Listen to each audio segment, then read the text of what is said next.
ഈ അടുത്തിടെ YouTube algorithm നിർദ്ദേശിച്ചതനുസരിച്ച് ശ്രദ്ധയിൽപ്പെട്ട ഒരു വീഡിയോ ഉണ്ട്.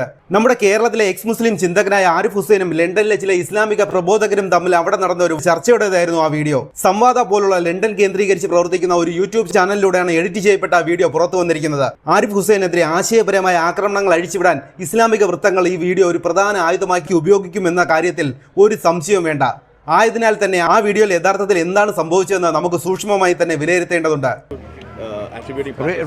Raping your mother is a crime in Islam that is punishable by death. That is punishable. I'm not answering your question. That is punishable by death according to the Quran. Because raping your mother is fasad fil ard. Fasad fil ard in chapter 5 of the Quran. Anyone who spreads mischief in the land. Yeah. So shirk is attributing partners to Allah. Yeah. Mother, is it equivalent to that? I have explained to you God is bigger than mother. You said something else. No, wait. Just asking you. Yeah, God is bigger than mother, right? I think this is I said it right. It's a category. So shirk is bigger. Yeah, sorry. Shirk is bigger. No, any crime against God, shirk or otherwise. Okay, you don't have to commit shirk to be a criminal against God. പിന്നെ പ്രകോപനവും ഖുർആൻ പരീക്ഷണവും ആരിഫ് ഹുസൈൻ ധരിച്ചിരുന്ന I am കാഫിർ എന്ന് എഴുതിയിരുന്ന തൊപ്പിയുമാണ് അവിടെ കൂടിയിരുന്ന ആളുകളുടെ ശ്രദ്ധ പെട്ടെന്ന് ആകർഷിച്ചതും അവരെ പ്രകോപിപ്പിച്ചതും. ഇസ്ലാം ഉപേക്ഷിച്ച ഒരാൾ പരസ്യമായി അത്തരമൊരു പ്രഖ്യാപനം നടത്തുന്നത് സ്വാഭാവികമായും അവിടെയുള്ള ആളുകളെ ചൊടിപ്പിച്ചു. അവർ ആദ്യം ശ്രമിച്ചത് ആരിഫ് ഒരു യഥാർത്ഥ എക്സ് മുസ്ലിം അല്ല എന്ന് വരുത്തി തീർക്കാനാണ്.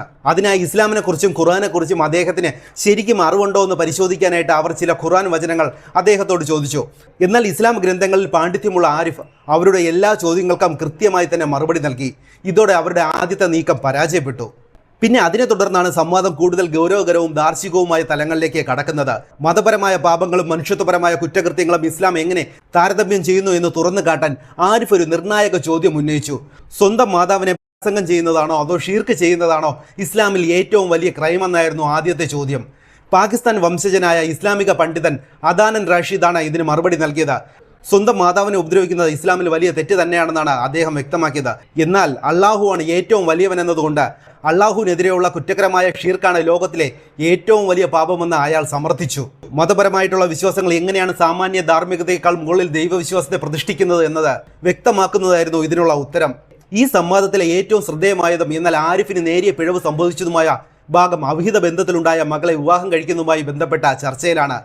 അതായത് അവിഹിത ബന്ധത്തിലുണ്ടായ സ്വന്തം മകളെ ഒരു ഇസ്ലാമിക വിശ്വാസിക്ക് വിവാഹം കഴിക്കാൻ മതം അനുവദിക്കുന്നുണ്ട് എന്ന വാദം ആരിഫ് മുന്നോട്ട് വെച്ചു. എന്നാൽ പാകിസ്ഥാനിയായ അദാൻ റഷീദ് ഈ വാദത്തെ ശക്തമായി തന്നെ എതിർത്തു. ഇവിടെയാണ് ഇസ്ലാമിക കർമ്മശാസ്ത്രത്തിലെ പ്രാദേശികമായ വ്യത്യാസങ്ങൾ ചർച്ചയാകുന്നത്. ആരിഫ് ഈ ചോദ്യം ചോദിച്ചത് അദ്ദേഹത്തിന്റെ കേരളീയ പശ്ചാത്തലത്തിൽ നിന്നുകൊണ്ടാണ്. നമ്മുടെ കേരളത്തിലെ ഭൂരിഭാഗം മുസ്ലിങ്ങളും പിന്തുടരുന്നത് ഷാഫി സ്കൂൾ ഓഫ് തോട്ടാണ്. ആ ഒരു കർമ്മശാസ്ത്രത്തിലെ ലിറ്ററൽ വ്യാഖ്യാനങ്ങൾ പ്രകാരം കല്യാണത്തിലൂടെ അല്ലാതെ ജനിക്കുന്ന കുട്ടികൾക്ക് പിതാവുമായി നിയമപ്രകാരം ബന്ധമില്ല.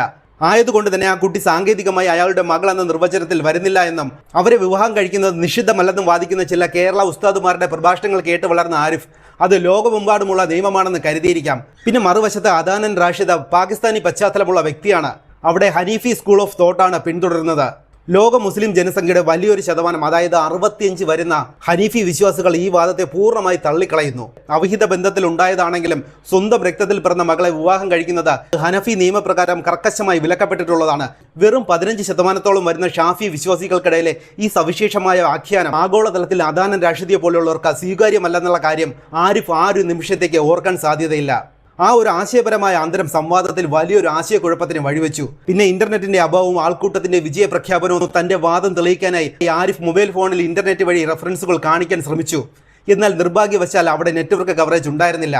പിന്നെ തെളിവ് ഉടനെ തന്നെ ഹാജരാക്കാൻ ആരിഫിന് കഴിയാതെ വന്നതോടെ എതിരെ നിൽക്കുന്ന ആളുകൾ അത് അവരുടെ ഒരു വലിയൊരു വിജയമായി ആഘോഷിച്ചു. അവർ അവരുടെ വിജയത്തെ വലിയ രീതിയിൽ ആക്രോശിച്ചുകൊണ്ട് അവർ ആരിഫിനെ പരിഹസിക്കാൻ തുടങ്ങി. ഇതോടെ സംവാദത്തിന്റെ ഗതി മാറി.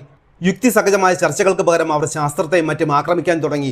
ഉമ്മയോട് ഇങ്ങനെയൊന്നും ചേരുതെന്ന് സയൻസിൽ എവിടെയാണ് പറഞ്ഞിട്ടുള്ളത്? അങ്ങനെയുള്ള ചോദ്യങ്ങളൊക്കെ ഉന്നയിച്ച് അവർ ആരിഫിനെ പ്രതിരോധത്തിലാക്കാൻ ശ്രമിച്ചു.